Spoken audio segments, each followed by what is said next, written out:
This video is a quick cuts look at Josh Jobe's fourth quarter interception of the Seahawks' 17-13 loss to the San Francisco 49ers in Week 1. Of course, this pick occurs on a ball intended for Ricky Pearsall. About 7:15 left in the fourth quarter. Gives Seattle the ball at a time when they're tied up 10-10.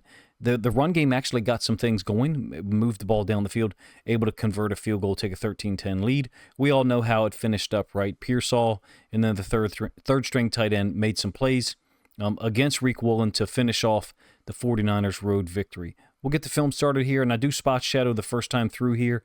Just going to show this play one time and highlight Jobe, or Job, however you say his name. I know I probably constantly mispronounce it, but his leaping interception against Pearsall on a ball that Purdy had to kind of float up in the air because there was pressure in his face at the time.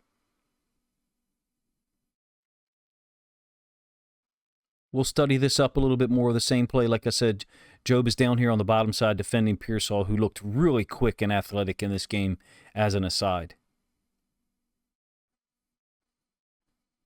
Purdy is definitely looking in that direction. The concept that you've got, to be honest with you, is a clear-out concept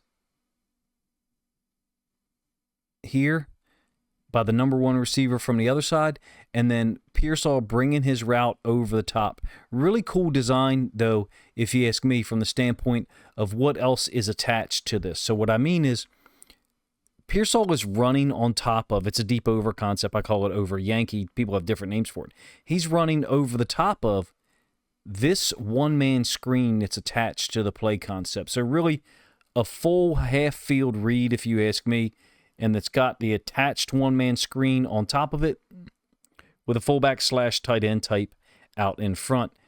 Witherspoon is able to see it and recover. You'll see him get underneath of this throw. Don't really need him there because Jobe, does a fantastic job of getting underneath of Pearsall. Also kind of tripped for a moment as they approach the right hash. There's not a whole lot on this from Purdy for Jobe to deal with, right? There's really not a whole lot on the ball. And when you get the end zone angle, you'll see what I'm talking about. It's the timing here that I think we should highlight. A great play by Jobe. They've got a lot of depth there at corner. I understand the criticism of Reek Woolen based upon the fourth quarter situation because so many guys played with incredible passion and effort, and Woolen at times can look a little bit less or less energetic, if you will. This is an interesting rush here from Murphy. It almost looks like he's expecting a stunt. He's actually grabbing the center. So I wonder about the calls because there is what looks like Reed going upfield and then Mafe late stunting underneath. So I wonder about what actual words, terminology they use to execute their calls, because Murphy appears to me to be waiting for a stunt that never comes. Here's the pressure that's on the pocket in Purdy's space, and you can see, maybe that's why there's not as much on the ball, or the angle trajectory of the ball, I should say, is one that kind of allowed Jobe to really high point the football or basically win a jump ball against Ricky Pearsall. The catch of the season so far, Ernest Jones will be the other one, or Isaac Tesla, the rookie who had the touchdown late in the fourth quarter of Detroit's loss in Green Bay.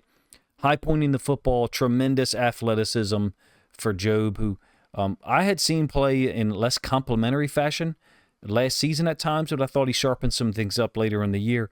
And at this point in time, he provides great depth, to be honest with you, for the Seahawks team. In fact, he plays a lot. They rotate him in. I have long thought that the McDonald, Ravens, Chargers, Michigan system, whatever you want to call it, is one that utilizes three corners by design, depending on where the ball is, depending on what coverages they want to play. This play here, sick effort and high point of the football. The pursuit, the effort, passion for the defense was all there. Woolen kind of does stick out at times, and I get it, the comparison between those two, in that Jobe is such a competitor, made an amazing play with 7 minutes left. They're able to take the lead, and I understand the criticism of Woolen. I just think there's so much talent there, dating back to his rookie season, and so much ability and history that he's a guy that if he's connected, if he's switched on, if you will, can really be a huge difference maker. I'm not into the whole, who starts conversation, because for this Seahawks team and for, McDonald and the system that I alluded to, it's a 3-corner system, meaning it's not 3 corners on the field at the same time, but they're actually rotating 3 outside corners specifically. And then, of course, when you get 11 personnel, Witherspoon's going to kick inside and play the nickel. So I'm just glad that they have that much depth, and I'm glad that a guy like Jobe is making plays here, albeit one in a loss, but it was in a critical game situation against a division rival with about 7 minutes and 10 seconds left in the game.